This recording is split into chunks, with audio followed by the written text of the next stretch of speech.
안녕하세요. 오늘 저희가 함께 들여다볼 잔료는 일론 머스크하고 트럼프 대통령 사이의 충돌에 관한 흥미로운 분석입니다. 네. 이게 단순한 뉴스 헤드라인, 그 이상으로 두 사람 갈등 속에 숨겨진 어떤 경제적 또 철학적 배경은 뭔지, 그리고 이 분석 통해서 여러분이 꼭 알아야 할 핵심 통찰은 무엇일지 좀 깊이 파헤쳐 보겠습니다. 네, 맞아요.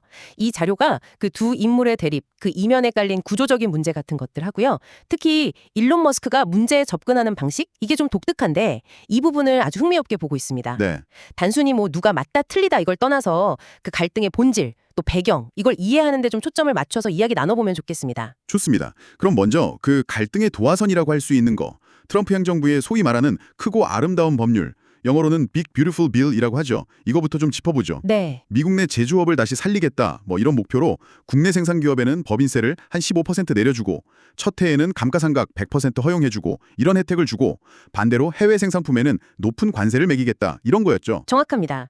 바로 그 지점에서 머스크의 사업 모델하고 딱 부딪히는 거죠. 아, 테슬라나 스페이스X 같은 머스크의 핵심 사업들 보면 그 중국 상하이 기가팩토리처럼 글로벌 공급망이나 해외 시장에 크게 의존하고 있거든요. 그렇죠. 근데 이 법안은 테슬라처럼 해외 생산 비중이 높은 기업에게는 관세 부담도 늘어나고 세제 혜택은 못 받고 약간 이런 이중고를 안겨주는 셈이죠.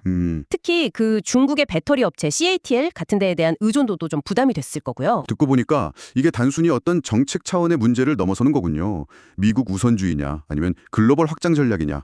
뭐랄까 세상을 보는 근본적인 시각 차이가 갈등의 핵심이었다. 이렇게 볼 수도 있겠네요. 네, 핵심을 잘 짚으셨어요. 자료에서도 보면 머스크는 시장 원리, 정부 개입 최소화 이걸 주장하는데 트럼프 행정부는 보호무역, 정부 지원 이걸 선호했다는 점에서 좀 철학적으로도 대립했다. 이렇게 지적하고 있고요. 네, 그렇죠. 표면적인 어떤 정책 충돌 이면에 자리한 이런 좀 근본적인 관점의 차이, 이게 갈등을 더 깊게 만든 요인이다. 이렇게 분석하고 있습니다. 근데 이 자료가 여기서 딱 멈추는 게 아니라 한 걸음 더 들어가서 이 갈등 이면에 있는 머스크의 성공 비결 이걸 주목하게 만드는데요.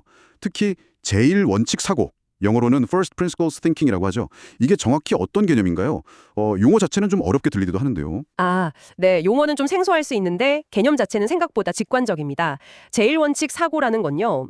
그러니까 남들이 다 그렇게 하니까 그냥 따라하거나 아니면 과거 경험에만 의존하는 게 아니고요. 네. 어떤 문제든 간에 더 이상 쪼갤 수 없는 가장 근본적인 진실, 거의 물리법칙 수준까지 파고들어서 거기서부터 다시 해답을 만들어가는 방식입니다. 물리법칙 수준까지요?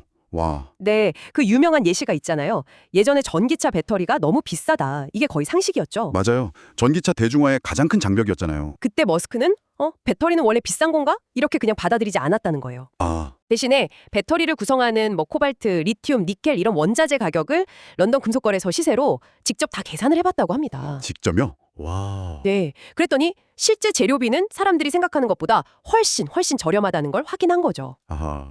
그래서 그럼 우리가 직접 만들면 되겠다 이렇게 판단하고 자체적으로 이제 대규모 배터리 공장 기가팩토리를 지어서 비용을 확 낮춘 겁니다. 기존의 통념을 그냥 의심하고 본질에서 답을 찾은 거죠. 와, 진짜 상식을 그냥 깨고 본질부터 다시 생각하는 방식이네요. 정말 인상적인데요. 근데 이게 모든 상황에 다 적용될 수 있을까요?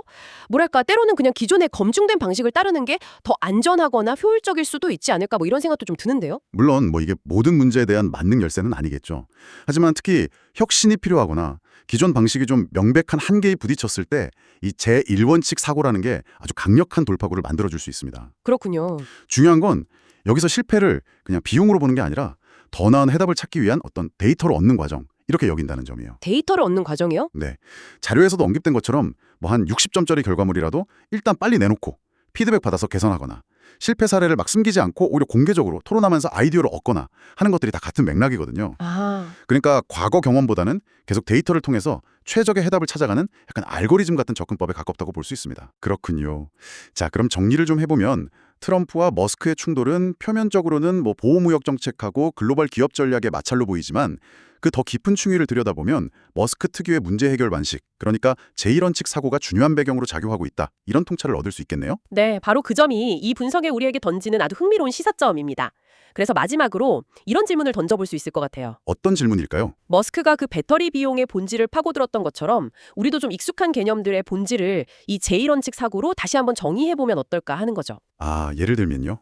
예를 들어서 이 분석에서는 투자의 본질을 단순히 돈 벌기 이렇게 볼 수도 있지만 근본 원리로 따져보면 불확실성, 즉 리스크를 어떻게 관리할 것인가의 문제로 볼 수 있고 네. 또 소통이라는 것도 상대를 설득하는 기술 이게 아니라 그 본질은 상대방의 입장을 얼마나 깊이 이해하고 공감하는가 볼 수 있다. 이렇게 제안을 하거든요. 와, 관점을 확 바꾸네요. 네. 그래서 여러분이 지금 마주하고 있는 어떤 도전 과제, 이걸 이런 관점에서 한번 해체해보고 재구성해 본다면 어쩌면 어떤 근본적인 해법의 실마리가 보일 수 있지 않을까, 이렇게 스스로 질문을 던져보는 것도 꽤 의미 있는 탐구가 될 거라고 생각합니다.